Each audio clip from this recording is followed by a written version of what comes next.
Hello, everyone. Yes, you are welcome to tonight's live session. So, I've got some updates to share with you guys. You can see what I have there on my screen. This current administration has started the blame game that we saw during the time of Buhari's government. Even uh, towards the end of Buhari's administration, Buhari was still busy blaming the PDP for not achieving anything. So this administration has also taken up that mantle. Don't forget that Tinubu told Nigerians that he's going to continue from where Buhari stopped. And we are seeing that already playing out. They are trying to blame this administration for the woes that this country is experiencing at the moment, especially when it comes to revenue generation. They don't want to blame themselves for not being creative, for not coming up with ideas on how Nigeria can be earning some dollars that will help to stabilize our currency. They are not thinking of exporting, some of the things that we produce. They are not trying to encourage farmers. We know that the Western world, like Europe, has rejected so many produce coming from Nigeria that they do not meet the standards that they accept. This government has not found all those things needful to be addressed. They are rather blaming Buhari's administration. So let the blame game start. That is where we are. But before we go into this, because I've got a video to share with you guys, I just want us to quickly take a look at some of the headlines that are making rounds on the social media. Several casualties as fire destroys 1,000 homes in Borno IDP camp. So you can see the deplorable state of these people, and then they are being met with fire engulfing their whatever place they are staying. This government has promised during the campaign that they were going to set or resettle those in the IDP camps. But we don't know when they will start implementing that, because since they came into power, we've seen that they've not really settled down. There's a lot of confusion all over the places. They've not like settled down to actually look at their campaign promises to see if there is anyone they are going to implement. Anyway, we know they didn't come out for debate. Possibly they may not even want to stick with what they wrote in their manifesto. So this is it. You can see how these ordinary people are suffering in the IDP camps, and with these fire incidents, who knows what their situation is like, considering the state of things in Nigeria, the cost of living today. So finally, the court has affirmed Governor Soludo as the governor of Lagos State. This is coming amid forgery allegation. This is coming amid his vice being said to have taken up the nationality of the United States, meaning that he swore, because before the US gives you their citizenship, you want to like reject or deny your own citizenship for you to pick up theirs. So you can imagine, like, we now having somebody as the vice president of Lagos State who is not even a Nigerian. So this is one of the things that we are talking about, that some of the rulings coming from our courts is really causing us more damage, as in more havoc in Nigeria. Instead of rescuing the situation we have found ourselves, it's it's really, really so pathetic that these rulings are not helping Nigeria. Look at what happened during the election. It's because those that did similar things like those that we experienced last weekend were not punished. Nobody punished them. Nobody even rebuked them. We are not even talking of real penalizing them. Just rebuke them, like INEC as a body was never rebuked for the way they handled the 2023 presidential election. And that was why there was a repeat of what they did during that election, even at a more higher level. And today, the INEC chairman is still free Provided he does it in favor of the APC, what do you expect? He won't be penalized. We saw all sort of thuggery, and what even really caught my attention was the fact that what we experienced in Lagos, where we were told that the Igbos should not come out to vote. If you are not APC, don't come out. The same thing replicated itself in Imo State, where people were told if you are not voting the APC, you better don't come out. So you can imagine the thing, it's like descending from the top down, to the lower areas. Now from the state, from the federal election, we now saw it at the state level. That is what we are seeing in Nigeria. And the Supreme Court is not really helping out matters with the kind of ruling they are handing over to Nigeria. So it means that the Labour Party has lost in this battle again. This is another setback, another discouragement for patriotic Nigerians who see election as a means of electing their own leaders. In Lagos State, I know that Nigerians voted for the Labour Party. It's not impossible for the LP guy to have won, but because the court will not really want to look into this matter and deliver judgment on the basis of what is before them. So you can see that Sanwo-Olu has been upheld. His victory has been upheld by the court in Lagos State. So he remains the governor of Lagos State. That is it.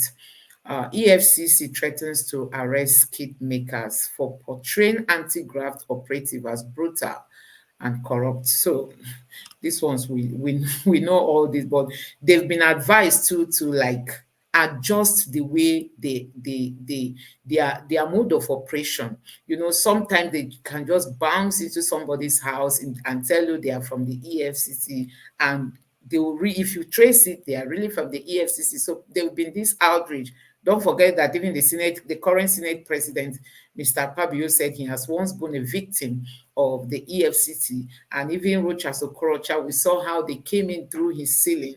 And people have been condemning the way they operate, the way they just dash into people's houses and all that. So the skit makers are equally using that, to increase their viewership on the social media. So that's what they are trying to say, that they shouldn't try that again. I think some people are currently being arrested, though it's written here that they are threatening, but I think it's like it appears they're already trying to arrest people who are wearing maybe their vest or portraying themselves to be EFCC while shooting their skits. So UK removes terror alert US issued on threat to Nigeria's major hotel. So UK is the one removing this threat that came from the US. Nigeria now is like being tossed up and down, like one small ball by this bigger economy. So somebody issued this threat and somebody else is removing it, not Nigeria itself. So that is where we are as a country. Honestly, these people are really setting us backwards. So the NLC went ahead to, you know, uh, continue with their strike, although it appears they've called it off this evening, but, they made a lot of progress. You know what it means? Even embarking on just a day strike means a lot. It really means a lot. And I think that sends a very strong signal. They were saying that the court asked them not to. So the TUC leader was on Arise television and he tried to call the government to order that this government does not even obey court rules. The court ordered the release of MFLA on several notes. They never paid attention. They didn't even care or bother to even listen to what the court said. We saw that in the case of the IPOP leader. The court has on several notes asked the DSS to release him. But once it favors them, they don't uh, try to obey what the court is saying, except it goes the other way around. They will come out to say, oh, the court has said. So Bayo Ononuga was the one saying that the NLC shouldn't embark on this strike because the court has ordered them not to. And also, this government asked Mr. Falana, the human rights lawyer, to intervene because he's one of the lawyers that the NLC listens to. But Mr. Falana told them that the NLC has the right to embark on this strike. And I think that was even what gave them more stamina to embark on the strike that they embarked on, I think for 1 stroke 2 days. So I think the federal government must have learned its lesson, especially on the part of Hope Uzodinma, that you don't just brutalize people because you think they are not in support of your re-election bid. Don't forget that the NLC chairman was not even there on a political mission. He went to Labour House. He went to meet the Labour people. And where this thing happened to him was right there where within the Labour premises, and that's why it's like, something that the Labour members do not want to take lightly. Because if they allow this thing to just slip off, it can reoccur. Even if it's not, targeting the Labour NLC chairman, it might be any of these people who are heading organizations like this. And that's why we must condemn this and condemn it totally. So this is it. They are giving their reasons why they went on this strike, so that this violence and impunity can be curbed. That takes me back to this headline that I started with. Tinubu inherited bankruptcy. So I'm going to allow you guys watch this video. This is part of the excuses that Tinubu's administration kept giving. They told us how during the time of Jonathan, exchange rate was, favoring the naira. There was a lot of money coming in, and then Jonathan did not achieve anything. So when Buhari came out, it was an opportunity to borrow and borrow, and their excuses was like they met an empty house. There wasn't money, so they just kept borrowing, promising Nigerians that they are going to use this money to build our roads, to build the railway, to do this and do that. But today, where are we now? We saw the members of the Senate saying that why they want foreign-made cars is because our road, the condition of our road is very bad. There is one video I'll try to bring in before I end this video so that you actually see the state of Nigerian roads. Honestly, this one, you feel like crying just watching the state of our roads in Nigeria, and you want to wonder, where did all the money that Buhari got? I mean, in terms of borrowing, apart from that, he received so many articles loot that were sent back to Nigeria. Where did they put those money? How were those money used? Who is accountable? Who is being held responsible? The APC government, they will not want to probe the previous administration. Buhari told us he didn't want to remove subsidy because he was trying not to allow the APC, he was trying to prevent the APC from losing the election. He didn't want APC to lose. If he had removed the fuel subsidy, the suffering alone will make the people to vote against the APC. That's the reason somebody is giving, because he just wanted to protect his party. So if he sees anything that is going to work in favor of the Nigerian people, he wouldn't want to embark on it. He would want to look away from it because the party interest is superior to the interest of Nigerians. So you can see the mindset of the kind of leaders that we have in Nigeria. These are not people who are willing to serve. These are people who do not really mean well for Nigeria. So we know that the president embarked on a trip to Saudi Arabia, and there he has tried to convince one of the banks there to help fund some projects in Nigeria in terms of infrastructure. This was the one means through which Buhari dealt with Nigerians or Nigeria when he told us he was going to build roads, he was going to make sure these monies that were coming in, both from Abacha's loot and those that were borrowed, are being used to fund infrastructure.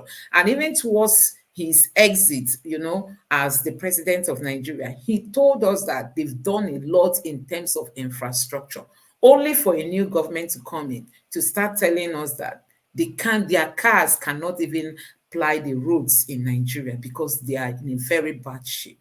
So who is fooling who? This is the same APC that told us they've done a lot in terms of building roads, working on railways and all that in Nigeria. That is where they pumped all the money they borrowed, which we are still servicing today. Considering the rate of the naira, Nigeria is paying through its nose to service some of these debts. And then today we don't even have a road to boast with.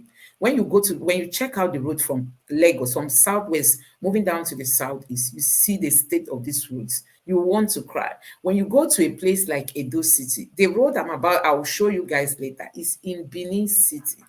You want to like cry looking at federal roads, their shape and the way they are, the current state. You want to like shed tears for your country, Nigeria. And this government is telling us that they want to start borrowing again. They want the bank in Saudi Arabia to come and fund projects in Nigeria. Tell me who is going to pay? You, the ordinary person, the ordinary Nigerian.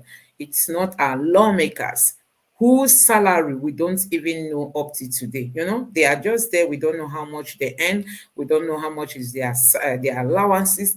All they want is just big packages. And the president went out to tell the world that Nigeria is not having money, so we need this assistance.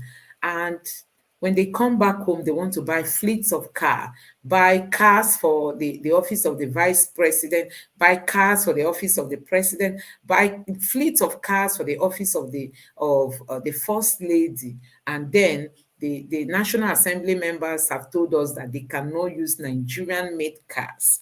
They must buy foreign-made cars. And when you check this money, it runs in billions of naira.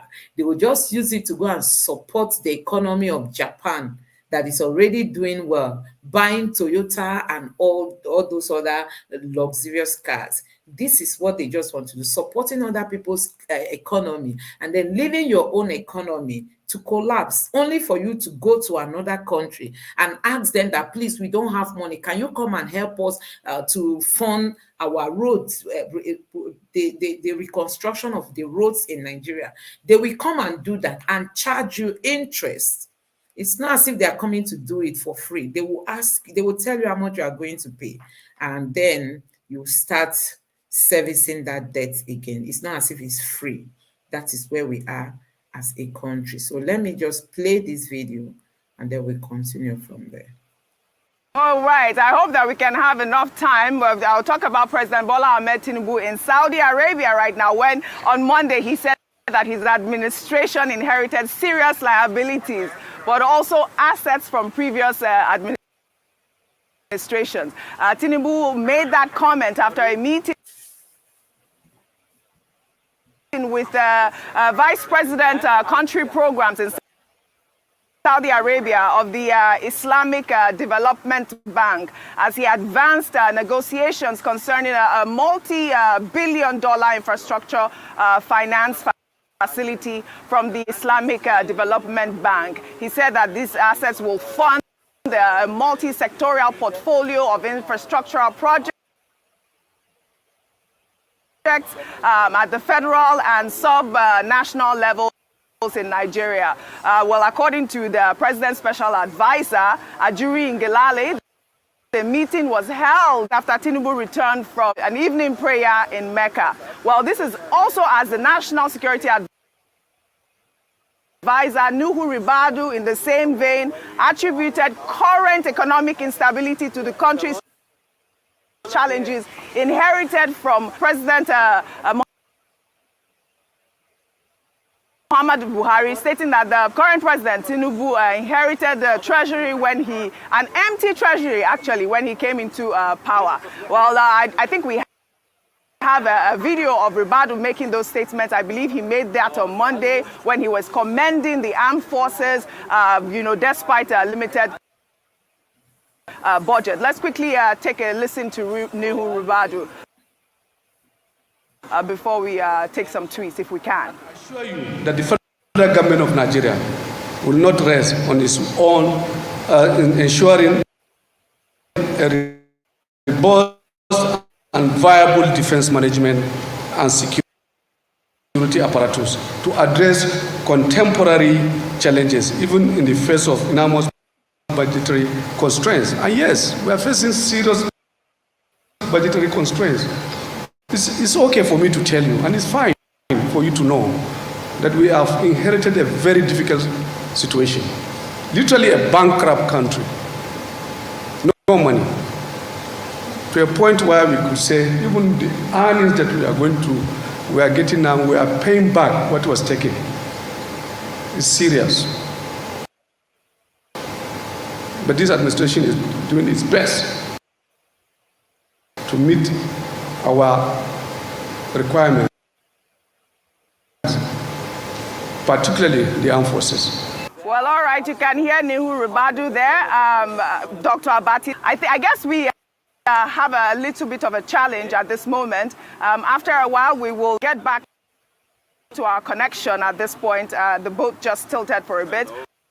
But otherwise, I guess we can just wrap up here. If we cannot get that connection back, well, I'd like to thank you all again. I guess this is all I have for you on What's Trending today. I'll see you all tomorrow. Thank you very much. Yes, so guys, you've seen it. The blame game has just begun. The APC blame game. As in, sometimes I'm just wondering, what kind of party is this? How did this kind of party came into existence in Nigeria? How did they try to come into, the electoral system, as in being an existing party in Nigeria, not to talk of being the party in power? Look at what Tinubu did. Now he has quickly run to the Saudi Arabia, asking them to come and fund projects in Nigeria because Nigeria is currently bankrupt. You heard it from Mr. Rabad. He said Nigeria that they inherited bankruptcy from Buhari, but they are not ready to probe the Buhari's government because they were exposed APC, and that alone can affect them in 2027 presidential election. They will not want to probe the past administration. Some people, when this government newly took over power, some people advised the current government to go and look for money at the hands of those that worked with Buhari, that there is a lot of money out there that people took out from the administration. Buhari's time, if we had a president or not, we didn't even know at the time, because he was not talking to the people, he was not saying anything, and people were just looting. There was all this rumor that go and see people who were nowhere before the Buhari's administration. But for the fact that they started working under Buhari, go and see the kind of houses they've bought, the kind of cars, the fleets of cars they've acquired and all that, because they borrow this money and they don't manage it. All the loopholes we have in our financial system were not blocked. As Buhari told us he was coming to fight corruption. Remember how much crude oil theft we experienced, as in what it costs Nigeria on a daily basis. Mr. Peter Obi tried to put up a calculation one of the time, telling us how much Nigeria loses in a day. Sometimes he tried to summarize it in a month, how much we lose, at the hands of those stealing oil. And then this government has come in. They are not even talking about that. Does it mean they know who is stealing this oil in Nigeria? Does it mean they purposely don't want to go after those who stole Nigeria money? When Buhari came in, he was arresting PDP members that they are corrupt. The EFCC was busy exposing this one, exposing that. But this government has come in. They've not deemed it necessary to go and look for the money that were borrowed outside, for Nigeria to pay back, which we are doing now, but we are paying it, sweating heavily. I mean, Nigeria as a country is sweating heavily, trying to service the debts Buhari put us into. And nobody is trying to probe Buhari's government, only for them now to start the borrowing spree again. They've gone to Saudi Arabia. I think they were negotiating with the World Bank. There is another source that they are trying to get money from. What they just want now is to get it from anywhere, pump it into the economy so that it will look as if we are working hard. See all the money they pumped recently to arrest the naira. Before you know it again, the naira will start being devalued again, because these things are not sustainable. We can only sustain this when we start creating things, being productive. And that is what Mr. Peter Obi ran his campaign on, that he wants to move Nigeria from a consuming economy to a producing economy. This government has not told us what they are putting in place to help Nigeria in becoming a producing country. Do you know that the yams that are being grown in Nigeria, I mean this yam that we use for pounded yam and all that, you can't export them from Nigeria to Europe. You have to first take them to Ghana. Europe will prefer to buy things coming from Ghana to those coming from Nigeria. They won't even allow it, because they've stated their rules and regulations, which they want every other country to stick to. But Nigeria has not even met those conditions that they are giving. This government is not seeing anything, as in seeing the importance of addressing issues like that. They just want to go and borrow, working from the periphery. Instead of you to look inward to see where your problems are coming from, you want to just, try to maneuver those problems to quickly get funds from different organizations. And by the time you are leaving Nigeria, you'll find out that the debt you have still put Nigeria outside, apart from the one that we experienced at the hand of Buhari. I think I have an image here. Let me try to look for it. That is showing us how much Nigeria is owing now. Sorry, I don't know if I'm getting. Let me see if I can find that image, just for you to see how much Nigeria is owing. And who knows, this might not even be the current. You see, Nigeria's debt rises by 75%, hits 87 trillion. I think this was in September, 1st of September. Don't know if I can. Okay, sorry, 15th of September, if you can see it very well.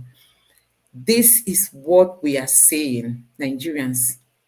Immediately after this government came into power, this is where the Nigerian debt is at the moment. Just within the space of 3 months, the thing has skyrocketed, because this government just came in. They looked around, they couldn't find money. Instead of them to see if they can retrieve some of this money that are within some of the APC members' hands. Some of them have them. At a time we heard they no longer deposit money in banks. I mean the politicians. They keep some of this money in their houses or in their, hiding places. I don't know. But you could see where we are today. I think before Buhari left, it was around 70-something trillion, if I'm not mistaken. Now, see where we are now. Before you know it, we've hit 100 trillion. Before you know it. Now they are bringing Saudi Arabia. When they come in, they will still do their work and tell Nigeria that how much they are going to pay them at the end of the day. And they will continue the servicing of debt. That is now the business of the government. They don't care about what the people are passing through. They are just busy borrowing to fund projects. At the end of the day, we will not see anything that they've done. You can see it from Buhari's administration. They were busy borrowing. Today, what can you say? Oh, look at one of the things that Buhari will be remembered for, that he did with all the money that came into the country. The borrowed one, the Abacha loots and all that. We don't have anything to show for that previous administration, and this administration is continuing the same hand. Let's just listen to this Mr. Peter Obi's will I call it a speech, and then we'll be concluding with this. Have more diaspora remittances than Nigeria, because if you go around now, they've invested in education, they invested in everything.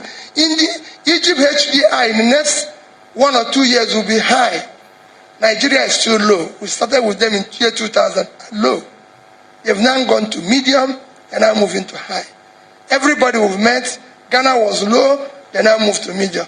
Bangladesh have moved to medium. Everybody, we are the only people who are stuck in low. And we are now receding in low. Because nobody cares. My plea to you this evening is, please, do not bequeath your grandchildren anarchy. That's where we're going. It's not about the election. It's not about who will be the next president. No, it's not about who will be able to be in position to be using siren. It's not about who will be able to share. There's nothing to share again. It's finished. We need wealth creators. Now, we need somebody that can create wealth. Everything that is left in that pot is gone. It is not a time for rascality. It is not a time for careless talk. We need somebody that can understand how to build an intangible and tangible assets of a nation building. Who has connection globally that can stand and speak to colleagues and plead with them to come and save Nigeria. Or who will be refugees. None of you can wash plates outside here. None of you can sweep anything. Your drivers can. Imagine what it is now if you live here and you get to another country and the only job left is to wash plates. How can you do it? You cannot. You want to go in peace. Most of you at the departure lounge, you want to go in peace. You don't want to go. So, guys, there is nothing left in Nigeria. You heard it from Buhari's spokesman, Mr. Rabadu. He said, there is nothing left. We inherited a bankrupt country. There is nothing in our purse. And that is why the present president is running helter-skelter. You can imagine going to Saudi Arabia to ask their bank to come and fund projects in Nigeria. You can imagine. Nobody is thinking on what can we start doing ourselves. At least you start doing something before you seek for help outside. Mr. Peter Obi said, we need people who can create wealth.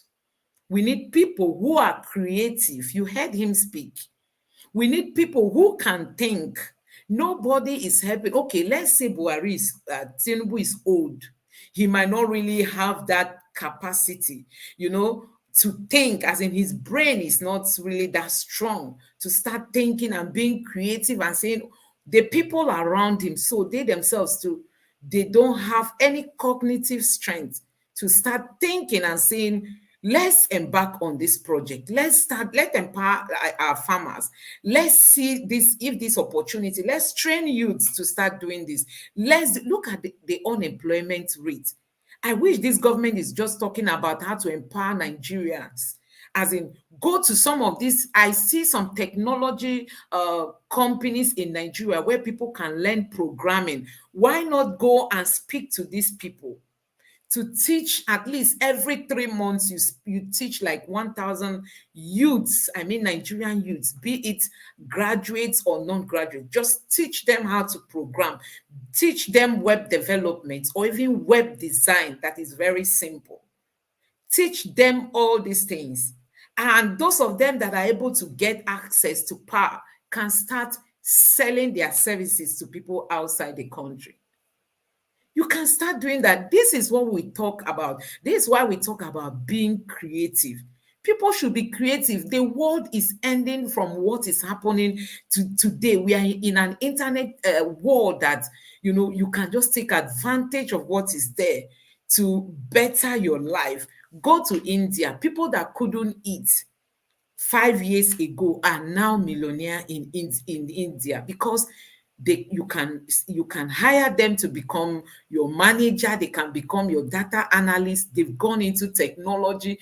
They've learned these things cost not so much. I know a platform in Nigeria that collects like $20 a month to teach people all this kind of thing I'm talking about. How much is $20?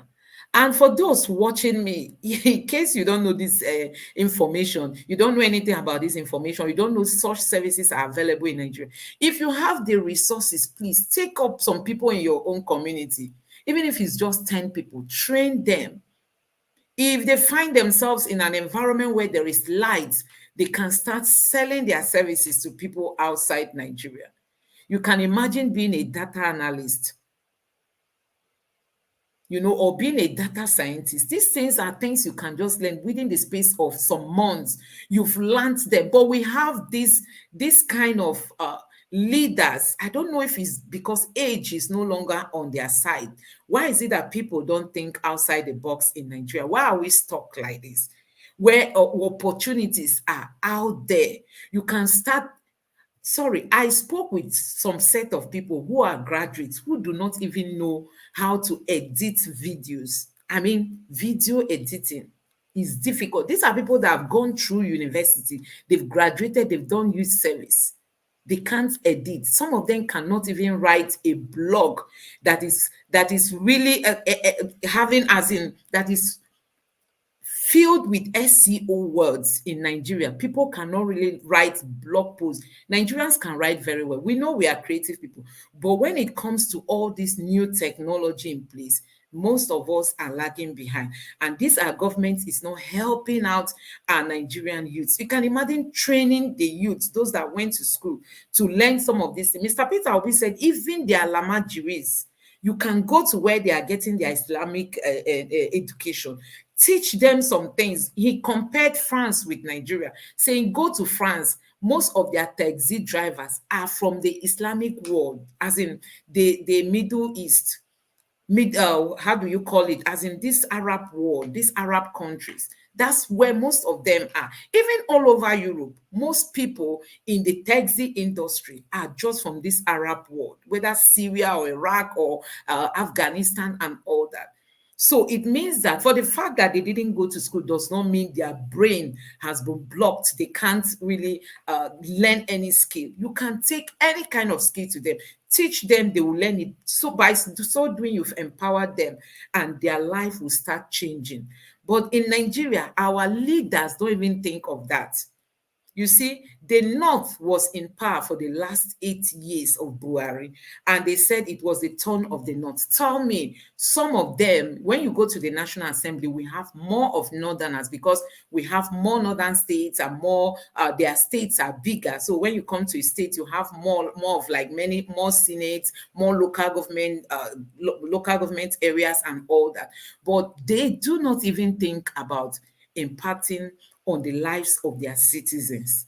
Mr. Peter Obi tried to do it. Even Coker, who is also a bishop in the Catholic Church, he tried to do it. They say no, he wants to change them from being Muslims to Christians, something like that. So the problem we have in Nigeria is leadership. It's just leadership problem.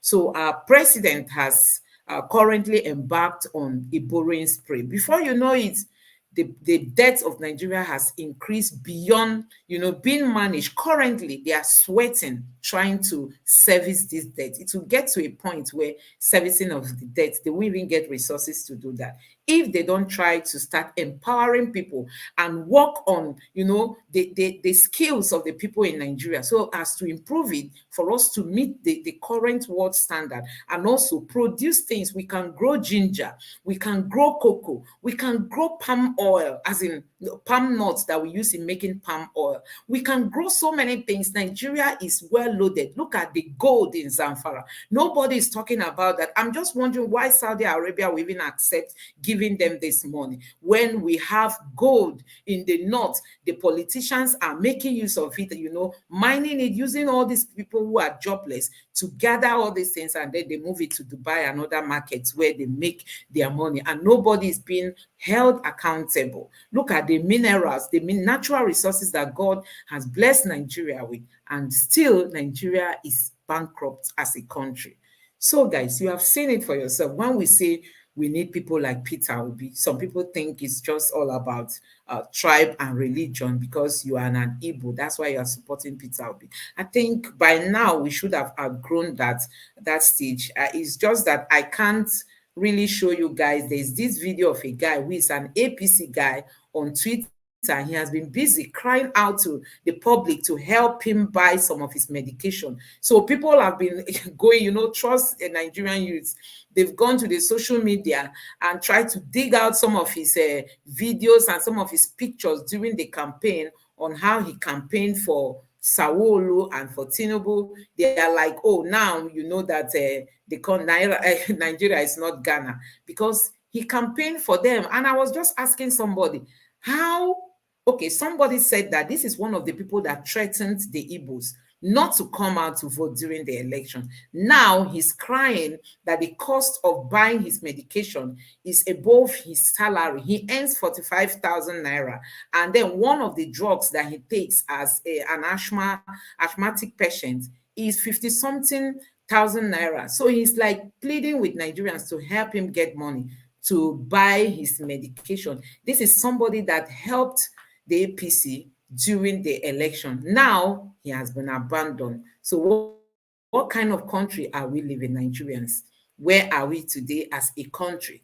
This APC, you should know, if really you're a patriotic Nigerian, that this is not the kind of party that we want. This is far, far, below the kind of party that we want. We don't want this kind of party. We want a party where the people are patriotic, where the leaders really want Nigeria to move forward. So I couldn't get that video. I wanted to also show you guys the state of Benin City. I think that road is a federal road. That's why the state government does not want to pay attention to it. You could see a very big lorry swimming in one big ditch in the middle of the road. This is no more pothole. It's like a ditch with a lot of flood water. The lorry could not drive out. It was just there as if the water was even the one pushing it. That is the state of Nigeria. So we just hope that things will get better. But like I've always said, it is time for us to start discussing the way forward. People have been suggesting that let there be a review of the Constitution of Nigeria and also the Electoral Act. I think that conversation is very important. We have to start lending our voices in calling on, a review of our Constitution and also the Electoral Act, because as it stands now, these two things cannot help us in election matters. It can't. And another thing is, no matter the kind of constitutions or new constitution we come up with, is the willingness of the judiciary that we should even be talking about. The willingness of the judiciary to uphold what is in the law instead of using technicality to knock out some of the vital complaints that people will make or people will bring before them. They always have a way to trash all those. So we also have problem when it comes to the judiciary in Nigeria and also the people who are there as judges. I'm just hoping that God will save Nigeria. My prayer is God's divine intervention, because the kind of people we have in politics today, you don't even know how to maneuver them. You that is coming with a plain heart, a plain mind, a plain intention, you don't know what they are having in their mind. So even when you take your matter to court, like Mr. Peter Obi did, and told Nigerians that I believe in the court, they are going to do justice. At the end of the day, what did we see? We saw them telling us that Abuja is no longer having a special status. That is even the most worrisome aspect of the ruling that was given. Forget about the forfeiture. They told us that the forfeiture that happened in the US, it was the bank account of the president that committed it. They told us that they don't want to go into the forgery of a thing.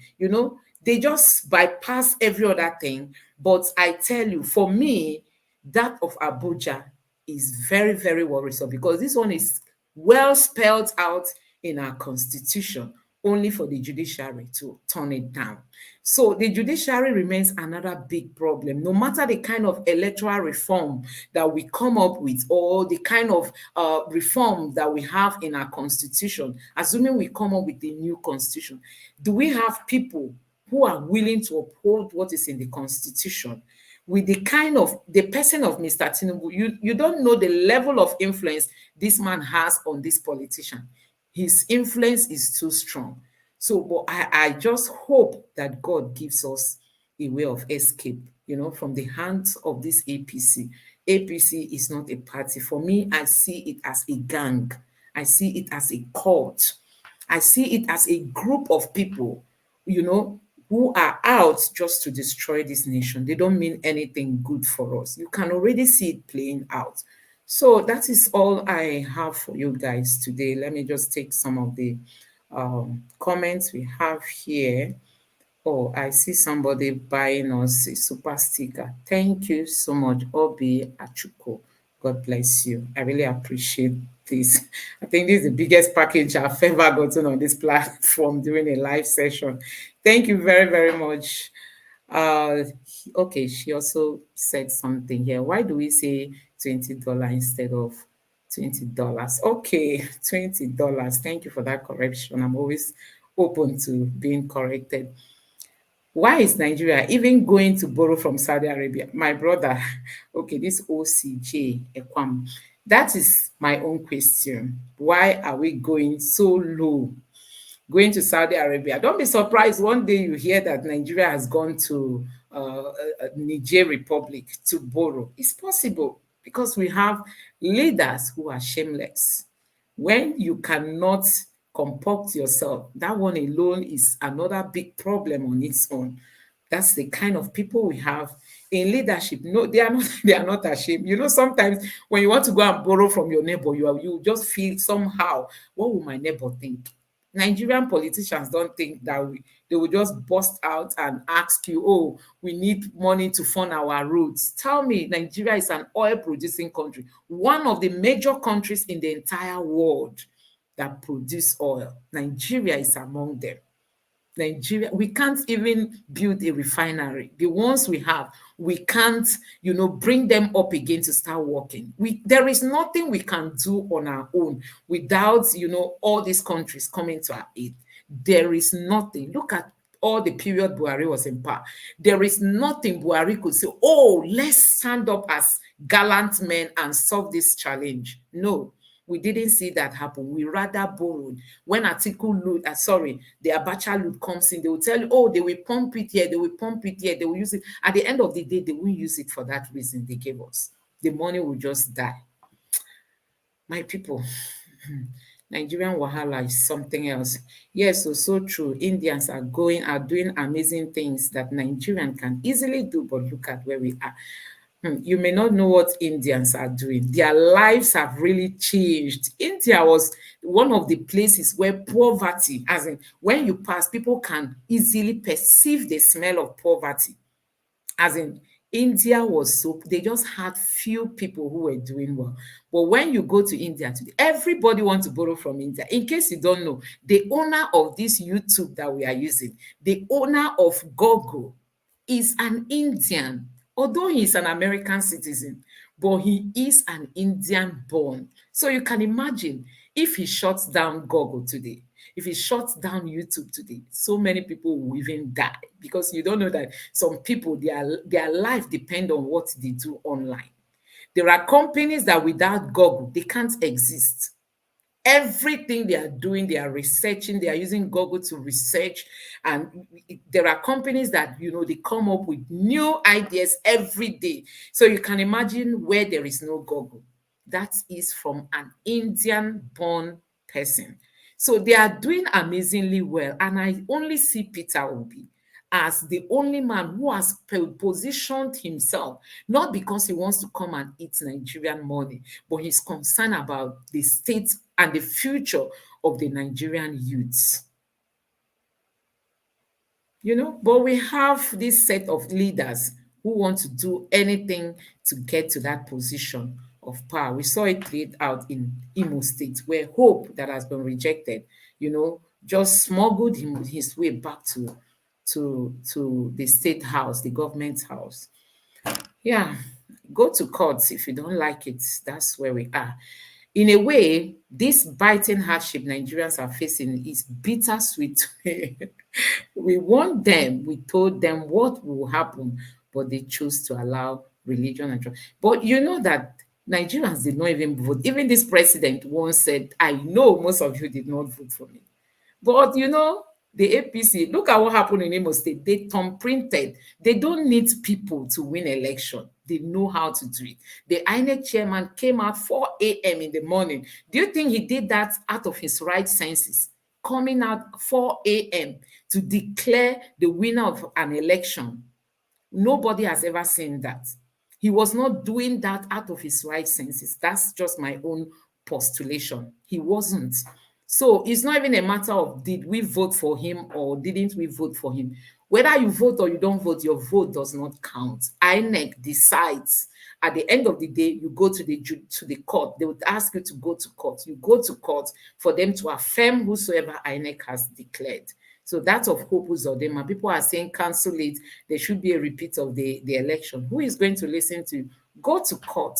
They already have the judiciary in their hand. So what is the way out of this mess? Yes, the way is for us to start having conversations.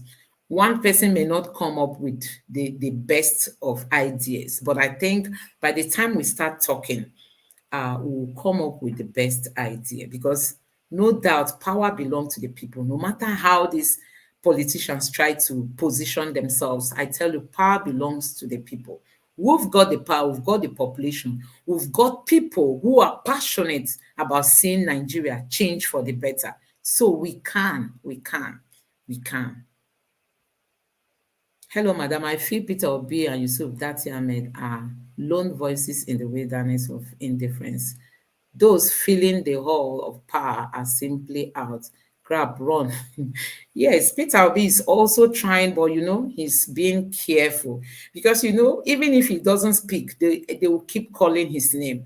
Peter Obi ran his campaign with tribalistic statements. Peter Obi divided Nigeria. This is the same Peter Obi who always say, please don't vote for me on the basis of where I came from, or where the kind of religion I practice, or whatever. Peter Obi was only the person who kept repeating this anywhere, anytime.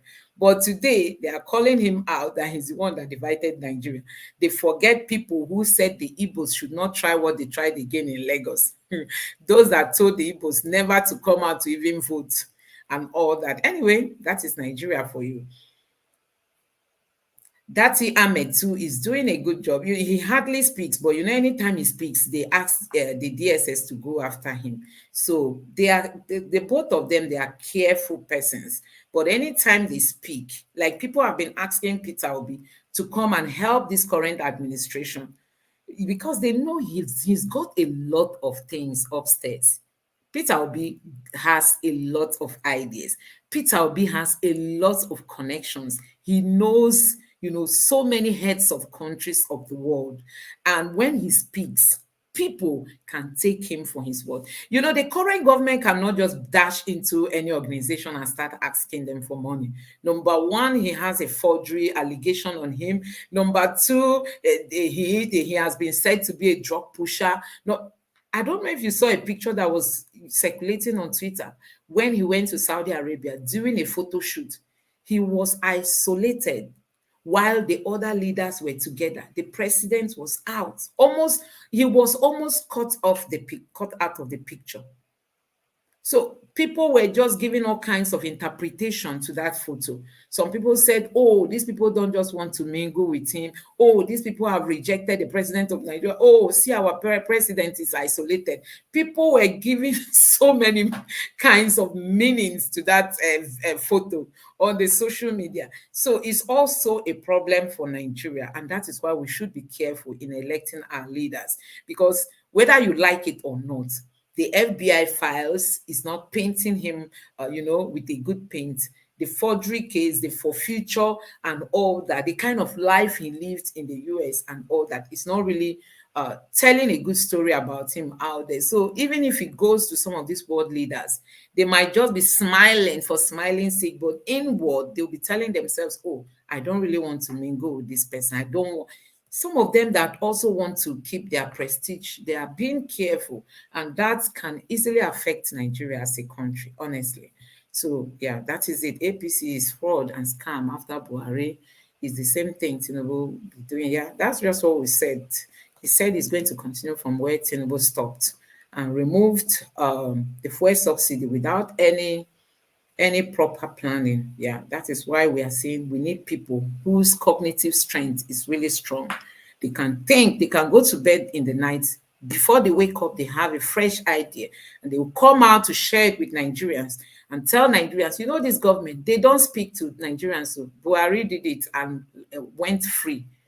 They don't. If this government chooses not to speak, he can only speak any day we have any ceremonial, like Independence Day, he comes out to give independence speech and all that. But coming out to like have a press conference, talk to Nigerians, the press people ask him question on what is going on, it's difficult with the APC. But this is what Peter Obi said, he's going to carry Nigerians along. The difference is always clear. Tinubu only promised recruitment of 1 million youths to the army. What they will eat is grown the corn and yam and all that. Anyway, yeah, that was one of the promises he made. But they later said it was a slip of tongue. Like we know all the gaffes that always happen each time he speaks. But Tinubu's administration have been spending billions on things that don't matter. That's what we've made mention of. Buying cars. We talked about the yachts. They later removed the money. These people, you see, even if Saudi comes in and gives them money, cash, don't be surprised. They will not even use it for the projects they've mentioned. They will remember one project that he has to renovate that house that he has in Aguda, and the house he has in Lagos Island, and the one that he lived before he became the governor of Lagos State and all. That is when they will remember some of the things they want to do for themselves. See, we don't have creative leaders, Nigerians. We don't have creative leaders, and that calls for worry. Point of correction, this government never promised anyone anything. Anyway, they had a manifesto where they would tell you to go and read. They didn't come out for debates. They didn't come out to really campaign. And during their campaigns, they would just say, "Now statistics we go chop." They were making fun of Mr. Peter Obi. Now it has gotten to the point of using statistics. We don't see people who have statistics in their brain. They're only after borrowing money. So guys, yeah, we are going to call it a day. At this point, I really want to appreciate your presence. Thank you very, very much. Thank you for those of you who have stayed with me to the end of this program. I appreciate your presence. Dr. Tell is still not back. Like I told you guys, he embarked on a journey. He's not yet back. Once he's back, he will join the program again. So at this point, I want to say thank you very, very much for being a part of tonight's live show. Please, if you don't mind, give this video a like so that YouTube can recommend it for more people to watch. Subscribe to the channel so that we build a strong community and we get more connected to one another. And also turn on the notification bell so that you get all our future updates. So at this point, I think I have some comments that came in. Let me just quickly, what do you expect, Kekma?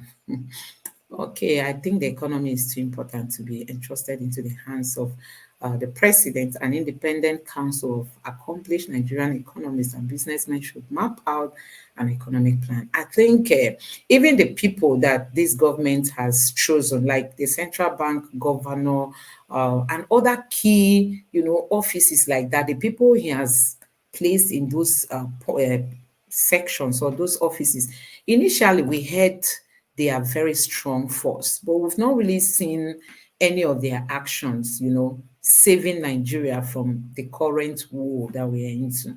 I don't know, maybe let's just wait and see what they can do. But as it stands now, Nigeria is sinking. Nothing is working. Nothing is working. And the president himself, I don't think he has any agenda at hand currently. I don't think.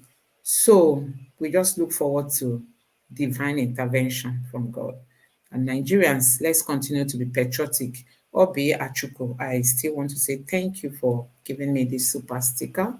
God bless you. So, guys, at this point, we'll call it a day. I want to say thank you again and have a blissful night's sleep. God bless you and bye.